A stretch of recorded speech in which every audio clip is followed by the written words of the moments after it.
Every time we hear an update when it comes to Nnamdi Madubuike from John Harbaugh, it just really doesn't sound good at all, and it never sounds promising. Let's hear what John Harbaugh had to say today. Yeah, I would say I am concerned about it, but I'm not really in a position to comment on it right now. I haven't been given the okay to comment on it at this point.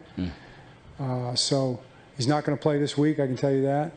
And we're going to have to see going forward when they know what they need to know. Now, in my opinion, that sounds very, very scary because Harbaugh did say he is concerned that this could be a long-term thing, but where he said he's not in the position to comment on it, it sounds like, and this is just me, my own personal opinion, but it sounds like Harbaugh knows exactly what's going on, but maybe the Madubuike family said, hold up, John, I want to get a second, a third, a fourth, a fifth, a sixth opinion to really find out, but it does not sound promising at all. And it sounds like the Madubuike family, that they want to keep this whole thing private until they're ready to let it be known. Again, that's just what it sounds like to me. I would love to come on here. Like I told y'all before, I would love to come on here and be completely wrong about this whole thing. But it does not sound too good at all. But the Baltimore Ravens, they were busy today because they brought in a couple of defensive linemen, one of those being a former first-round draft pick who was actually drafted ahead of Lamar Jackson in 2018. Let's read the report from Mike Garofalo. He said, the Ravens are signing defensive tackle Taven Bryan to the practice squad, sources say. The former first-round pick gets added to the mix in Baltimore with defensive tackle Nnamdi Madubuike dealing with a neck injury. And Jeff Reber gave us a little background on the new signing. It says, Bryan was a first-round pick by the Jaguars in 2018. He started 46 games over parts of 7 NFL seasons, and he spent the last 2 years with the Indianapolis Colts. He has 11.5 career sacks and 154 career tackles. So he's somebody that got a good amount of starting experience throughout this league. Obviously hasn't lived up to that first-round draft pick status as of yet, but the Baltimore Ravens, they just simply looking for bodies right now. Because, let's read this from Jeff Reber. He said, the Ravens also added Taven Bryan, who we just talked about, but Josh Tupou, who was with them for parts of last season, to their practice squad. Now, get this. Not only is Madubuike hurt, but it got worse. Travis Jones looked to be dealing with something physical in the fourth quarter from the Monday Night Football game against the Lions, and he didn't play the last few drives. So I had no clue about that at all. So not only is Nnamdi hurt, but Travis Jones is hurt. But it doesn't stop there. Get this. Jeff Reber said the Ravens' entire starting interior defensive line was not practicing today. The whole starters on that defensive line, they were all out. Said not practicing. Fullback Pat Ricard still, and that's still bad in itself. Ronnie Stanley didn't practice. Hopefully he's just having a little rest day or something like that. Kyle Vanoy, the hamstring, we were aware of that. But Nnamdi Madubuike was out. Broderick Washington was out. Travis Jones was out. So the Baltimore Ravens, they are really facing some depth issues. So that is very, very concerning. But again, the biggest depth issue, because Harbaugh did say about the other guys besides Madubuike, he said that they should be fine overall. He said anything could happen, but they should be good. But with Madubuike, again, it just does not sound promising. It does not sound hopeful at all. But again, I really hope that I can come on here one day and be like, oh, man, I was completely wrong about Nnamdi Madubuike and his injury, but we'll see. So now we made it to my favorite part of the videos where we get to feature questions from you. Y'all sent a lot, so let's get straight to it. First question came from my guy, Sean. He said, Ravens players podcasting is a problem. What about Ravens fans? What about us? But anyway, he said, what's up, Ingraven? Been watching you for years, and I appreciate your content and the energy you bring. Wishing you and your family the best, and thanks for this community that you foster. I appreciate that. Thank you. Much love to you, Sean.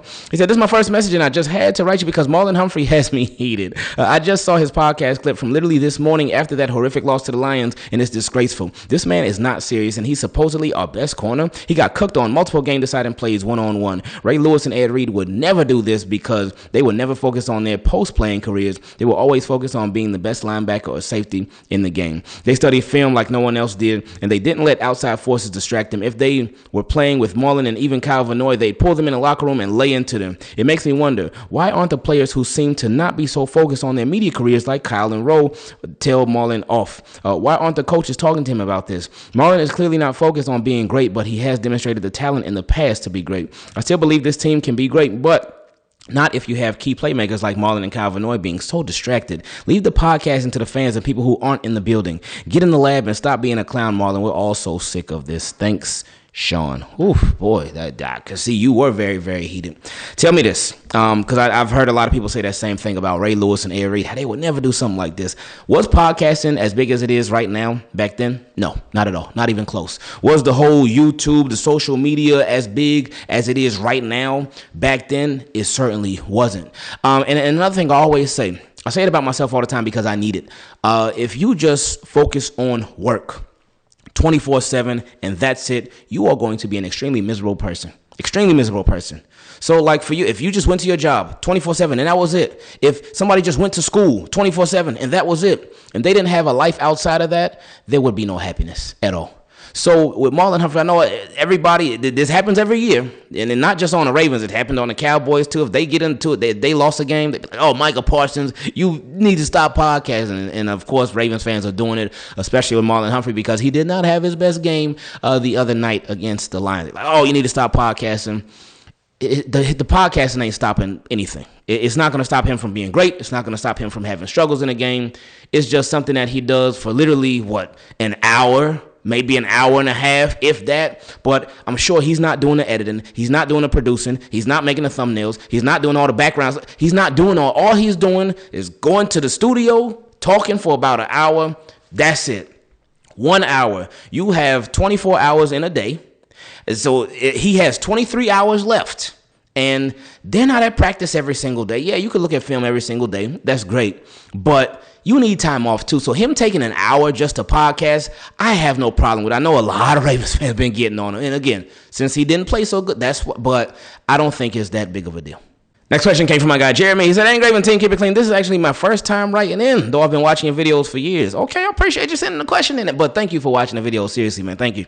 He said, I just wanted to say how much I appreciate the way your channel has grown from being mostly about Ravens news and roster moves to now having this evolved, engaging content and real conversations with the flock. It's been refreshing and encouraging to follow along. I appreciate that, man. Thank you, man. He said, about this loss to the Lions, man, that one stung. Yeah, yeah, it hurt, man. He said, frustrating doesn't even begin to describe it. Games like that really test our patience as fans, but at the same time, I'm trying to keep reminding myself, and I want to remind the rest of the flock, that as bad as it feels right now, this team's story isn't written in September. Nothing truly matters until January. Remember, we were 1-2 last year as well. We certainly were. But when you're looking at how the story ended for them in January last year, it's just when you see them be repeat offenders to a lot of the same issues, and you're like, oh my goodness, is this really going to change? If it's not changed now, will it really be changed by January? That's something that just we all extra concerned about. But continuing, he said, the hope is that even with the struggles, we keep finding small incremental ways to improve so that when January comes, we're not just limping in, we're locked in. Because we already know, without a shadow of a doubt, this team will at the very least be in the wild card. And from there, anything can happen. That's when the real noises can be made. I love to hear what you think about this next part. Now, I love Lamar and in Terrell Owens' voice. That's my quarterback. But one constructive criticism I have is that his body language has to improve. I don't know if there was some bad energy in the locker room or what, but he has to remember that even his vibe is leadership. That's true. It is, because so much of the team, they go off of him, especially the offense. I mean, yeah, I guess only the offense, because the defense, they don't be going off of nobody. But the offense certainly does, and him as the quarterback, they all looking to him. It's all eyes on him. So if they see that he is rattled, if he frustrated, if he flustered and all that, they're going to get all those things too. It's a high chance that all of them will get those same things too. But if they say he cool, calm, collected, and he like, no, we're going to be straight, they're going to be straight. And I mean, you know, regardless of how his body language is, they're going to make plays. He going to make plays. They're going to make plays. But with the body language, football is more mental than anything. So that has such a big impact on everything. But continuing, he said, I didn't see him smile once in that Lions game. And I can remember games when we were down and he was giggling under a pile of tacklers. See, that's tricky because, again, with fans, not you, but a lot of fans, if the Ravens would have been losing and he would have been smiling, so many Ravens fans, oh, why is he smiling if we losing? That don't make no sense. What was he laughing for? People would have taken that and just tried to make it something that It wasn't. You know how people can get. But anyway, he said that's confidence and that's looseness. It's contagious, and it's what this team needs. They do. They need something. I did see somebody suggest that they said, hey, maybe Lamar Jackson needs to give the pregame speeches instead of Roquan Smith. They said maybe the team ain't really been feeling what Roquan Smith has to say. I said, "Ooh, that's anyway." He said, I really believe he has it in him to just pull an Ed Reed and Ray Lewis, take this team over, and forget about waiting on Harbaugh to set the tone. Hey, I could see something like that. He said, so yeah, this loss hurt, but I'm choosing to live in hope because I believe in this team and where it can still go. Appreciate you as always. Hey, thank you, Jeremy. Next question came from my guy, Drew. He said, hello, Ingraven. Been a little minute I have said anything. Hope everyone around is safe around you, but seeing these 2 losses hurts because knowing we are a much better team than that and seems like we play very conservative football. We just can't win that way. It's been a bit of a mix of there has been some conservativeness, there's been some aggression too, but the Ravens they haven't been able to close those games. In that Bills game, there was a lot of them being conservative, but there was also the turnovers, there was the fumbles. But then in the Lions game, they were aggressive right from the 1-yard line. They went for it on 4th down too, but they failed to get a touchdown. So it's been a mix of both. I can't say it's been too much one or the other. But anyway, he said, I've never seen such bad football from defense from beginning to the end. You don't remember the Ravens last season? I'll show you, man. Anyway, he said, I hate to say this, but this game showed me without Kyle Vanoy and Nnamdi, it's way harder. Well, of course, 2 of your best players on the team, it's definitely going to be harder. But he said, my question to you are, what is your one-word reaction to this game? Pitiful. And he said, and also, what do you think the Ravens should do on both sides of the ball when we face Kansas City? Score points and don't let them score points. But Ravens got to get back to being a physical team. They got to get back to the corners can't play so far off. Even though the Kansas City Chiefs, they got a lot of speed. They certainly do. But you got to press them corners, and you got to get some pass rush, man. You got to figure out how to get to Patrick Mahomes. It's going to be tough. And with Patrick Mahomes, it's like I feel like the Ravens almost got to play like, I don't want to say they got to play scary, but the pass rushers, because with Patrick Mahomes, you know he's going to get the calls. He's going to get the call. So if, as a pass rusher, you're rushing him, and if he throws that ball and you hit him even a half second after he throws the ball, it's like you don't want to get a penalty. And that can mess with your mind, man. That can mess with your mental. So that can already mess up the pass rusher. And the pass rusher is already bad enough as is. But if that's going through your mind, like, oh, man, if I hit this dude, then they're going to throw a flag on my team, automatic first down. It's like, oh, that's got to be really, really frustrating. But the Ravens got to get to him. They got to get to him, and they got to just bump these receivers off the line. Kyle Hamilton and Malachi Starks, they got to have a big game because Patrick Mahomes is going to take his shots with Thornton, with Hollywood Brown. He's going to take his shots, but the middle of the field, oh, my goodness, I just thought about it. I'm glad you brought this up. I'm worried about the middle of the field. Roquan Smith going to be going against Travis Kelce. Kyle Hamilton going to be going against Travis Kelce. And Travis Kelce not the same Travis Kelce that he once was, but it's still Travis Kelce. So they got to be able to protect the middle of the field and the deep shots big time. Next question came from my guy Darin. He said, what's up, Ingraven? Hope all is well with you and yours and the whole team. Keep it clean. I'm watching John Gruden's preview of our game versus the Lions. If you haven't watched one of the videos, you absolutely should because they're amazing. Of course, I only watch them when it's about us, though. I can understand why. He said he's breaking down the Lions' offensive line. He mentions that they moved Graham Glasgow from guard to center to maximize their offensive line. That got me thinking, what if we did the opposite? What if we moved Tyler Linderbaum to guard, whichever one of your choice, and have Bullock start as center? Oh, my goodness. Ooh. I like that. Wow. Because they kept Bullock around for a reason. Oh, my. I love that idea. Because oh, man. I love that. I love that, man. He said, and have Bullock start at center. He said, I feel like Linderbaum would flourish at guard based on his athleticism. The only question would be if Bullock would be an upgrade over Voorhees or Falele. What are your thoughts? Well, it wouldn't be Bullock upgrading Voorhees or Falele. It would be Tyler Linderbaum because he would be at guard and Bullock would be at center.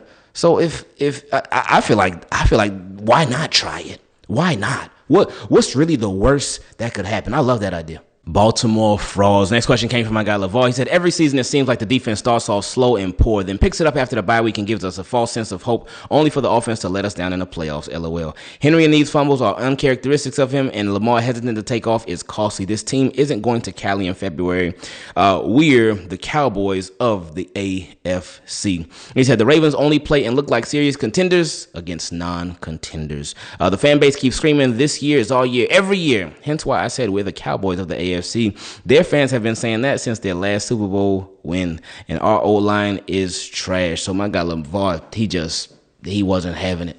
And it's been frustrating in a year. Like Ravens, I hate to say it. Somebody said it, I think, was it earlier this offseason or was it last year? I forget when, but he said, they asked the question last, are we becoming the Cowboys of the AFC? Because we keep saying, every year, it's our year.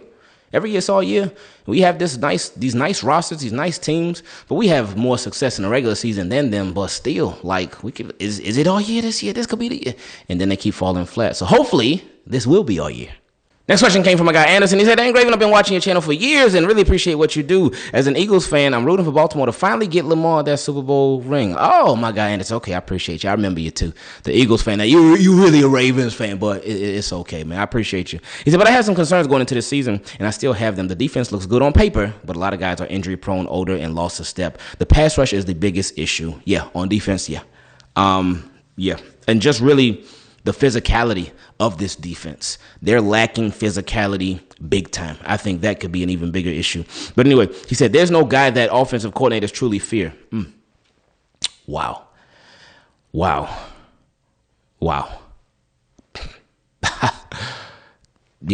wow. He said, that's why I wanted them to make a move for someone like Micah Parsons, because even when he doesn't get sacked, he draws so much attention that it helps everyone else. That's such a great point. He said, and I'm sure you wanted him to get out of your division too. But he said, without that kind of pressure, the secondary is exposed, and losing Nnamdi makes it worse. Adafe still hasn't broken out, and they keep drafting on potential that never hits. Oh my goodness. This is how I know you really a Ravens fan. You could be cool with the Eagles or whatever, but you really repping them Ravens, it sounds like. Anyway, he said the offensive line, especially the guards, is another problem. I don't see this group holding up in the playoffs. So we need to go back to my guy's previous idea about doing that little roster shuffle. Anyway, he said, so my question is, do you think EDC should try to make a trade for a defensive lineman, a guard, or any other position? Because I don't think this roster as it stands can dominate in the postseason. Dominate, no. Because they can win. They can certainly win. Dominate, but that's another story right there. I really do love that idea about the roster shuffling with the offensive line. I love it. I know Corey Bullock ain't got experience as a starter in the NFL in a regular season, but I would be willing to give that a shot. Ravens ain't gonna do it, but I would love that idea. For the Baltimore Ravens, to acquire a starting guard, that could certainly help. But what would you have to give up, and what would you be willing to give up? The Baltimore Ravens first-round picks are not something that they like to part with. I think the highest that they would be willing to trade right now would probably be like a third-round pick, maybe a second, but probably more so a third-round pick. As far as a pass rusher, boy, who's a team that's just been losing? Like maybe a Danielle Hunter from the Texans. That could be one. I always loved Danielle Hunter from the Texans. When he was back with the Vikings, I wanted the Ravens to always get him. When he was a free agent, I wanted the Ravens to get him because that boy just does nothing but produce, and he don't say nothing. You don't even know how he sounds. You don't even know what his voice sounds like. All he does is produce. He just been a baller. But the price that you would have to pay for pass rushers in this passing league. So yeah, my worry would be, what would the Baltimore Ravens really be willing to give up? Because I thought they should have signed Jadeveon Clowney. And we see, they should have signed Jadeveon Clowney. Even before Kyle Vanoy went down, I thought they should have signed Jadeveon Clowney. So people would tell me, he's going to take snaps away from the young guys. From who? Who's he going to take snaps away from? From David Ajabo? From Adisa Isaac? And those two don't get snaps anyway. Jadeveon Clowney would have been just fine, man, if they would have got him, because he can help stop the run, but he could also help with the pass rush as well. But they didn't get him. So, okay, cool. But what are you going to do now? Who are you going to go after now? And will the Ravens truly be willing to give up some significant draft capital to acquire a good pass rusher? Because you don't want to just get a pass rusher just to say, there we go, we got a pass rusher. No, because that ain't going to make no difference. You need a difference maker if you're going to be making a move for somebody, whether on the offense or defensive side of the ball. You can't just get a guy just to say, we got a guy. So what would they really be willing to give up? That would be my bigger question. Is Roquan Smith washed? What a question, man. Next question came from my guy Sterling. He said, I ain't Ingraven, I've been a subscriber and follower of your content for years. Hey, I appreciate that. He said, I would love to hear your thoughts on this two-part question. Do you think Roquan Smith is washed up? Every season, he seems to look more out of shape, move slower, and become less of a factor. In the recent game against the Lions, he was virtually absent in the run game, and he's constantly struggled in coverage. A team like the Detroit Lions could really take advantage of this, especially since their top wide receiver excels in the slot and they focus on the run game. If we continue to ignore this issue, I believe it would only hurt us more. Well, Roquan Smith, he's a weird player. He is such a weird player. I can't say he's washed because look at how great he looked the week before against the Browns. Like, this man was flying everywhere. But then against the Lions, it's like, oh, is he even playing? Like, they completely took him out the game, but they took Kyle Hamilton out the game. He ain't do anything. They obviously with Marlon Humphrey, he was in the game, but he had a rough game. So shout out to Lions and their offense, the offensive coordinator, their system that they got over there, because it was amazing. You got to give them credit, man. This was one of them games that I appreciated because I feel like Ravens fans really gave the Lions credit. A lot of times when the Ravens lose, a lot of Ravens fans say, oh, we beat ourselves. And the Ravens are certainly, they do contribute to losing, and they may have some self-inflicted wounds, but in this game, like, credit needed to be given to the Lions and their staff and everything that they did because they literally beat the Ravens. The score was 38-30, so we ain't technically get whooped, but when you look at the game, we were getting beat up on, man. But with Roquan Smith, I can't say he's washed. I would just say he's weird because it's just been very inconsistent. Because you see this, again, amazing game like against the Browns, but then against the Lions, it's like, what's going on? And then when you look at film, I've been seeing different people post different clips of the film and stuff, and it's like, well, there's been a lack of physicality. I'm like, what's happening? This is a $20 million linebacker right here, man. But anyway, continuing. He said, additionally, what are your thoughts on us drafting a safety in the first round, given that we already have Hamilton and desperately needed help on the offensive line? I didn't have a problem with that. I still did hope that they were going to add some competition for Daniel Falele and for Andrew Voorhees. I didn't think they significantly would. I hoped that they would. But with Falele, we knew he was going to be the starter. And with Voorhees, we knew they were pretty much penciling him in as a starter based off of last year, too, because that is really the only area where they really didn't really do anything. It was the offensive line. But yeah, he said, I apologize for the long questions, but these are topics I feel aren't discussed enough. Yeah, they discussed a lot. Well, maybe not the drafting Malachi Starks early, well, before, but not recently. But he said, just like the Lions running backs against the Ravens defense, I'm out. Next question came from Robyn. He said, hey, how you doing? I'm good, Robyn. How you doing? This is my first question ever sent, but I do have to ask, what do we have to believe in? Whew. Wow. That's a powerful statement right there. It really is. And what's crazy about it, it's not dramatic. It's not like making a bigger deal of something than it is. That's real. That's continuing on. He said, we've seen this show so many times before, so what can we hang our hat on? I know my guy Jeremy earlier, he was talking about he got the hope that he got for this team, and I respect it. I get it. I got that hope too. I hope that we turn it around. I hope we're winning. I hope we win a Super Bowl. But when you look at history, it's like, history ain't looking so good. But again, history is meant to be changed. Records are meant to be broken. But anyway, continuing. Said, we can do great in the regular season, and we do what we do in the postseason. But right now, do we just keep not playing up to standards? He said, is this a coaching issue? I just say what I see. Love the channel. Hey, appreciate that, Robyn. It's coaching issue. It's been execution issue. It's just been an issue with this team overall. They have not been playing up to standards. They have not been playing as good as they should be. They have not. It's just been a mix of so much different stuff. But they still don't have any excuses. They got no excuses. Yeah, we know Nnamdi Madubuike was out, and that was a big loss. That is a big loss, and who knows how long he could be out for. But it's they ain't got no excuses for the defense to be this bad, for the offensive line to struggle this much. And I know they still putting up points, which is great. But yeah, it's no excuses for all that. Next question came from my guy J-Cobe. He said, preparing for the possible future. What's up, Ingraven? I pray you and the family are doing well. Appreciate you, Jay. He said, I'm a long-time listener, but first time writing. I know the Ravens recently cleared up some cap space. And with things with Nnamdi Madubuike being what they are, do you think the Ravens might consider the services of one Christian Wilkins? I think they almost have to now. We haven't, as of this recording, we haven't heard what the status of Nnamdi Madubuike is yet. I'm sure we'll know very, very, very, very soon. But why not? Why not? And we talked about this before last week. If the Baltimore Ravens brought on a Christian Wilkins, they will be able to absorb any blowback from media, even though there wouldn't be too much. There'd be a little bit, but they'd be able to absorb that just fine. They really would, because they need something. Because we'll see what happens with Nnamdi Madubuike, though. He said, I know there were a lot of rumors swirling around Christian Wilkins, but no one can deny that he would be an immediate upgrade to the defensive tackle positions. Oh, yeah, he would. He said, thank you for giving Ravens fans this Keep It Clean platform to express ourselves. Oh, no. Thank you for even taking the time to use it. I appreciate y'all. And like I always say, man, this is for y'all.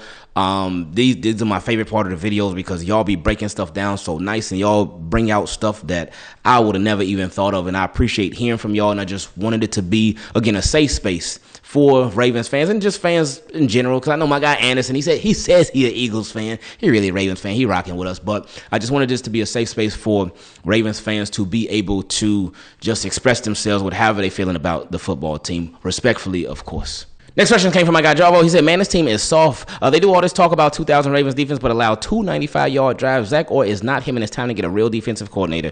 Ooh, that boy Jarvo said a lot right there. He said, the O-line is going to get Lamar hurt real quick. Henry fumbles every game, and now he's crying on the sidelines. We are not a Super Bowl team at all. If we win it all this year, it'll be because the script was written for us. Lions defensive coordinator, first year coaching, and his defense allowed over 6 sacks, and we can't get one with our second year coach. Defensive holding calls and legal touching calls all game. We need a head coach like Dan Campbell who takes risks and don't hold back. This team is breaking down in front of our eyes. Lamar showing frustration all night. I can go on and on about this team, but I'll stop for now because you're going to get a lot of angry emails this week. Time to get ready for the Chiefs this Sunday. Boy, my guy, I never heard Jarvo go off like that ever.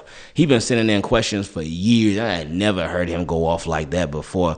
My guy is fed up. Ravens, y'all better to get it together. Not just for us, but for Jarvo. He also said Todd needs to learn how to use both running backs so our offense won't be predictable and maybe use Henry in some passing plays as well. Because when Hill is in, we pass, and when Henry is running 80% of the time. That's true. We've been saying the same thing. He said, EDC holding on to these picks. Why? Trade those picks for a true pass rusher because we clearly don't have any, and trade for a good lineman. Maybe try and get Zeitler back or another proven offensive lineman. Jair is the Odell Beckham Jr. on defense, and we holding back our lightning in the bottle running back Keaton Mitchell. If we can't beat playoff teams in the regular season, what makes you think we can do it in the playoffs? Maybe we will need to play our defense in preseason games, but since then, they didn't last night. Last night was our last preseason, and now it's time to get to business against the Chiefs. Have you noticed how our players don't get hyped around Zach or John compared to other teams? Okay, I'm done. Going to take some deep breaths now because this team is killing me. The past couple of years, they've been saying the same thing. Revenge and got to play better. Podcast, Marlo is getting cooked. And then we have how many all-pros that we got on defense? How much money is put into this defense? We are bullies. We bully the teams who can't fight back. But when the kid bring their big brother, we get beat up. Okay, I'm done for real now. Oh, yeah, and Ravens certainly got bullied against them Lions the other night.